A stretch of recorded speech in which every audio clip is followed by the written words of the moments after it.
Hi, I'm new here. I've been having severe joint pain, which began last March. I think the initial trigger was stress.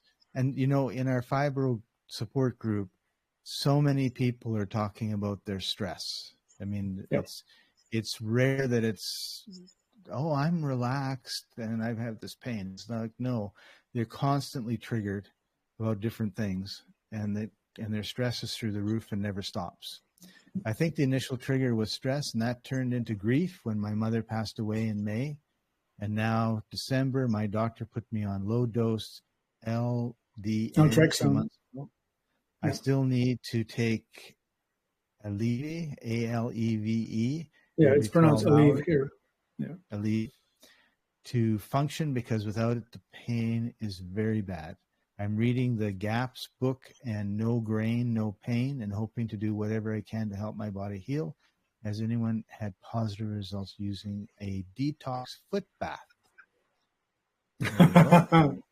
You know what's interesting, right? Like, people are pulling these individual things and are saying, is that going to save me?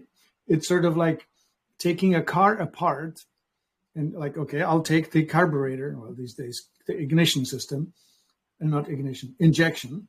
And I say, is that the most important thing? Or I'll take the front left wheel. Is that the most important thing? And then I go back to crank on the windshield or on the window. Or maybe it's an electric motor now. Is that the most important thing? Like, it's that little chase in people's heads of asking about this one thing. What is the one thing that makes the thing essential or required, right? And so with the automobile, you have some essential parts. Like, you need to have the wheels and the crankshaft and the, whatever it's called, the axe, the thing that transfers the movement from the motor to the axle to the wheels, right? And whatever. So there are some essential parts, and then there are some less essential parts, but they kind of are required for a comfortable experience, like the body of the car, the hood, the windshield, and the roof, and the seats, and stuff like that. They are not essential for it to move, but they are quite required for it to be a decent ride. So likewise with this stuff that we're asking. So she puts out no grain, no pain. All right. Yes, we know that high starch, which translate into high glucose diet, is problematic, because when you are burning at high intensity, you're going to cause fire damage. Let's call it that, right? Metabolic damage. Things that burn slowly are fats and proteins. First, the things that burn fast are carbohydrates. That's wheat, rice, corn, all that business. So that's obvious that when you eliminate the grains, all of them, you will have a positive impact on your metabolic health. So that's one of the points, right? Another point she mentioned was, well, grief begets stress, begets. Your body cannot tell something that is imagined or directly seen. Right? So if you're watching a tiger coming at you, or if you're visualizing a tiger coming at you, if you do it with enough intensity, it will be just as vivid and your body will have the same response. So whatever it is that you're doing to your body by focusing on the loss, right? Like, yes, I acknowledge that losing one's mother is a life-altering event. I mean, it was not fun for me either. I don't think it's fun for anybody. And so we need to somehow find a way of reframing the loss into something more positive, which I think would be focusing on all the gifts that we have received because of knowing the person. So that's part of the trauma, right? The trauma cluster. There was one other one that she mentioned. She thought that, okay, joint pain. Interestingly, Most people with joint pain are those who don't do well on nightshades. Nightshade plants are those that are potato, tomato, bell pepper, eggplant, ashwagandha is one of them, goji berry is another one, but the main ones in food, in quantity, right? Those are the ones that you should probably try and eliminate for 3 months and see how you do. What else comes to mind, Scott? Well, one is keeping a food diary, Yeah, or a diary of a journal, right? Like, what am I eating? yeah, And yeah, sometimes the impacts of what I eat can last for a day. Sometimes it can last for a couple of weeks. So you kind of have to decide which ones you're going to do without for a long time. And yeah, as you were talking, I was kind of reminded that oftentimes the doctors will say, well, try this for 2 weeks, this drug for 2 weeks, and then we'll reevaluate it, which is pretty much the definition of an experiment. I don't know what this is going to do. I'm hoping that it helps. So take it and find out. And we need to start doing that with what we put in our mouth. Right? food, Like, yes, like, let's get rid of this and see what, and in our case, it's generally get rid of something and see what happens as opposed to trying something. But yeah, if we got rid of Doritos and we need to replace it with something, so I'm going to replace it with organic carrots and see what happens, right? yeah, And we don't do those experiments. It's kind of like, oh, I'm in pain. What do I can't, what do I do? Right? Give me a pill. And that's the easy way out, which ends up being, in the short term, possibly okay, but in the long term, we know it's going to cause more problems. yeah. So you Yeah, deal in with that story, she mentions LDN, low dose naltrexone. Naltrexone is a toxic thing that's given to people, to drug addicts. However, in low dose, it keeps the immune system occupied just enough so it doesn't go after the things that it's currently going after. So let's just say that you have joint pain and you take LDN, and it will keep your immune system busy and the joint pain gets lesser. But that's just, I don't know. We what keep to call saying it. you take your gum out of your mouth and you stick it over the engine light in your car, and now the engine light you can't see, so everything is fine until your engine stops working. Yeah, right. Yeah, that's one of those. There is no chance that you can fix a problem caused by toxicity by throwing in toxic chemicals. And yet, that's what's being proposed here. Yes, with Right. throwing in the toxic chemicals, you will move the perception because you're messing around with the endocrine system, with the metabolic system, with the autonomic nervous system, whatever. You're messing around with it, and you will tilt the plane in some way so that whatever was up will go down. However, there are fairly high costs to all of that long term. Like that Aleve that she mentioned, that side effect is liver and kidney damage.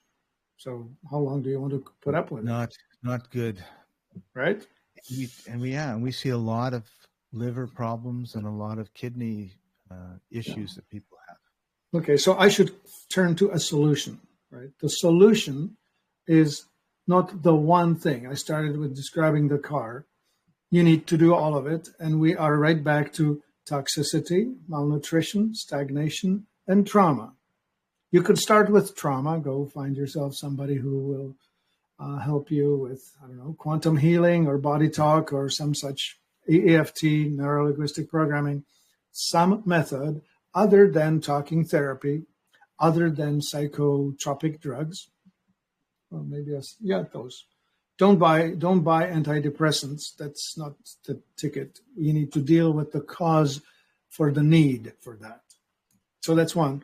Stagnation, need movement, both small and large, right? So you need bowel movement, you need breathing, you need water and urination. All of those things need to flow. And you also need to exercise to move your lymphatic system. You said something a few minutes ago, Martin, that I wanted to kind of emphasize, and that was around trauma and like emotional trauma and all this sort of thing. And it occurred to me that there's a lot of people that watch Netflix. Like, they come home from work, they just say they have some quick something to eat, they sit down in front of the couch and they turn on Netflix. And we don't think of that as traumatic experiences, but what you said is like every the mind, it takes things that are imaginary and turns them into, and the body doesn't know the difference. And if the body doesn't know the difference, and you're every night watching an hour of a horror show, or you're watching something that has intense emotions, or a crime thriller where people get shot, like people think, oh, I'm relaxing. Like, no, you're traumatizing yourself. So Scott, I just want to share, just butt in with this. My daughter turned on a story. It was Tolkien's Lord of the Rings or something like that movie, right? I watched it for maybe 10 minutes and I said, this is stressing my adrenals too much. I'm out. Like, it had scenes in it and the drama of it, and it was intense, and said, no, I'm not buying. I'm out. And the movie is popular, and that's whatever. Well, yeah, no, it's super popular. I love that movie. But when you think about like the scenes and people having their heads cut off and all these things, it's like, wow, like this is intense, and we're numb to the intenseness, which is why they always have to like outdo themselves. The Halloween horror movie version 10 is so much worse than version 1. Yeah, the Chainsaw Massacre, I tell you. Yeah. But even still, like in the Lord of the Rings, they had the battle scene where all these different creatures, awesome, horrendous looking things coming at you. I don't know. Yep. I just thought, I'm out. I don't need to push that much cortisol into my system. Thank you. Yeah. So, what are you watching on TV? Oh, I'm watching the news. Oh, so you're seeing things being blown up because there's wars, or, all this negative, you've got all this negative stuff. And then we minimize the impact of it. And then we wonder, like, why are we sick? Because our body is totally stressed out from all this stuff we're putting into it through our eyes and our ears, right? Yeah. And I heard a really curious one the other day, which was that most of the mass murderers, school shooters in the United States were all avid players of, what is it called? Single something operator shooter, playing video games that involve just stepping into a room and having a weapon and just eliminating targets. All of them were avid players. Now, I'm not saying that every avid player of this becomes a mass murderer, but it correlated with that. And they're certainly desensitized to the idea of killing, right? Yeah. So that can't be good. Right. And so I don't know, should I order the games off the market? I don't know. I'm for free speech, but I'm also for people exercising their free will intelligently. Well, there's the word, intelligently, right? Like, you're playing these games, you're putting yourself right into the screen, shooting people. Do you, first of all, as a 13-year-old, do we know how that impacts their development? No. Everyone looks the other way. As a 25-year-old, do we know how that impacts their future? No, nobody checks any of that stuff.